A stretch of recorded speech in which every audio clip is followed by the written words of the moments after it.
Imaginemos por un momento la Europa del siglo XVIII. En su mismo corazón, un imperio, el de los Habsburgo, se tambalea, está al borde del precipicio. ¿Y por qué? Porque el emperador ha muerto y no hay un heredero varón claro. La crisis es total y amenaza con hacerlo saltar todo por los aires. Y en medio de todo este caos, una joven de apenas 23 años, María Teresa, lo resume así. Me encontré sin dinero, sin crédito, sin ejército, sin experiencia y finalmente sin nadie para aconsejarme. Brutal, ¿verdad? Un panorama desolador. El desafío parecía, vamos, imposible, y de ella dependía no solo su futuro, sino el de Europa entera. Se suponía que todo estaba atado y bien atado con un documento, la sanción pragmática. A ver, su padre, el emperador Carlos VI, se había pasado décadas viajando y negociando para que toda Europa aceptara que su hija podía heredar. Pero ya sabemos cómo funciona la política, sobre todo en el siglo XVIII. Las promesas y las firmas en un papel valen muy poco cuando hay tanto poder en juego. Bueno, pues este es el viaje que vamos a hacer. Primero veremos cómo ese trono estaba en serio peligro. Luego nos meteremos de lleno en la gran rivalidad de la época. También hablaremos de poder, de amor y, ojo, de muchos herederos. Y terminaremos con el increíble legado que dejó esta matriarca. Venga, vamos al lío. Primera parada, un trono en peligro. La historia empieza en octubre de 1740. El emperador muere de repente y se desata el caos. Así de simple, así de rápido. Y es que la herencia que recibió María Teresa era, para ser claros, un desastre. Las arcas del Estado estaban vacías. Su padre se lo había gastado todo en conseguir apoyos. El ejército, bueno, era pequeño, estaba mal pagado, desmoralizado. Y para colmo, a ella la habían educado para ser la esposa de un rey, no para gobernar un imperio. La situación era, sin exagerar, absolutamente desesperada. Y fijaos en esta cronología, porque es de vértigo. En 1713 se firma la Asunción, todo parece seguro. Octubre de 1740, muere su padre. Noviembre, ella asume el poder. Y en diciembre, ¡zas!, Federico II de Prusia invade Silesia, una de las provincias más ricas. O sea, en 2 meses, sin tiempo para respirar, pasa de ser la heredera a estar en guerra total, sin preparación, sin nada. Y claro, la invasión de Silesia fue solo la primera ficha del dominó. De repente, todos los que habían jurado protegerla, Prusia, Baviera, Francia, se lanzaron como buitres. Vieron debilidad y una oportunidad de oro para repartirse el pastel del imperio de los Habsburgo. Esta traición masiva fue la chispa que encendió un fuego por todo el continente, la Guerra de Sucesión Austriaca. Y esto nos lleva directamente al segundo punto, la gran rivalidad. Porque esta guerra no fue solo una guerra entre países. No, se convirtió en un duelo personal, un choque de titanes entre María Teresa y su némesis, Federico el Grande de Prusia. 2 personalidades que cambiarían Europa para siempre. Es que eran como el día y la noche. Por un lado, María Teresa, católica, devota, madre de una futura dinastía, luchando con uñas y dientes por lo que consideraba suyo por derecho divino, y por el otro, Federico II de Prusia, ambicioso, un estratega militar absolutamente brillante y bastante escéptico con todo. Él quería expandir su reino y ella solo quería conservar el suyo. Él, por cierto, la llamaba ese hombre malo.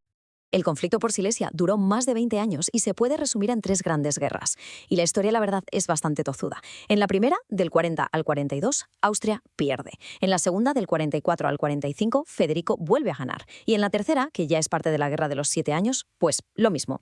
El resultado, a pesar de la increíble tenacidad de María Teresa, fue siempre el mismo. Silesia pasaba a ser prusiana.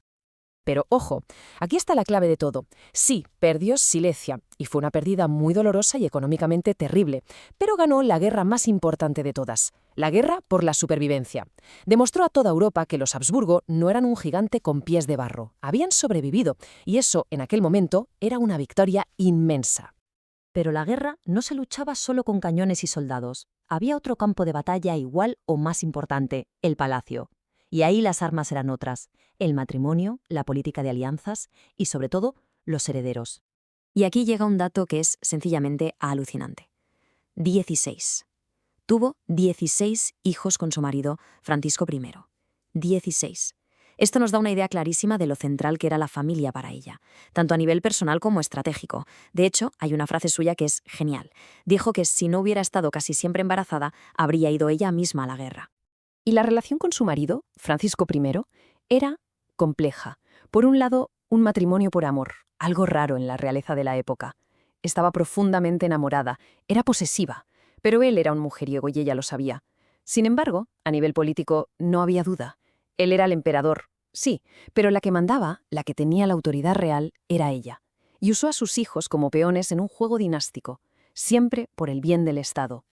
Y aquí vemos el resultado de esa estrategia. Cada hijo era una pieza en el ajedrez europeo. José II y Leopoldo II asegurarían la sucesión imperial. María Antonieta, su matrimonio con Luis XVI sellaría la alianza con Francia. Y María Carolina fortalecería la influencia en Italia. Era una red de alianzas tejida a través de sus propios hijos para blindar el imperio. Pero detrás de la estratega había una persona. Cuando su marido Francisco murió en 1765, quedó completamente devastada. Y no es una forma de hablar.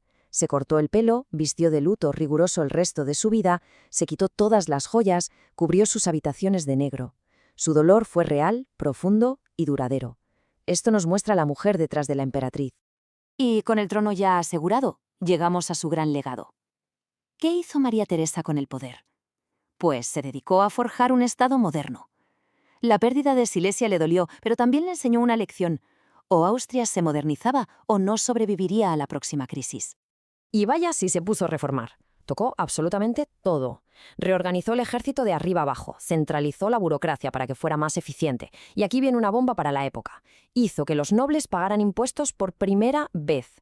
Además creó un sistema de escuelas públicas y unificó las leyes con el llamado Codex Teresianos.